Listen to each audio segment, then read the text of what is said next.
Hello everyone, this is Yahya Mazumdar. Namaskar, Assalamu alaikum, and a very warm good morning to all.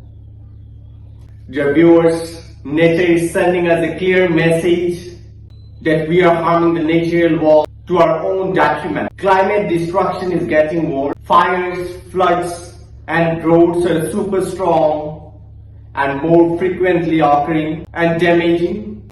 Oceans are heating and acidified, destroying coral ecosystems. To care for humanity, we must care for nature. We need our entire global community to change course. Let's rethink what we buy and use and adopt sustainable habits, farming and business models, safeguard remaining wild spaces and wildlife, and commit to a green and resilient future.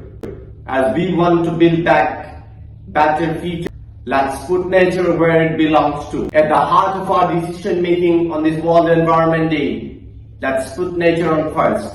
Let's nurture the nature so that we can have a bright future.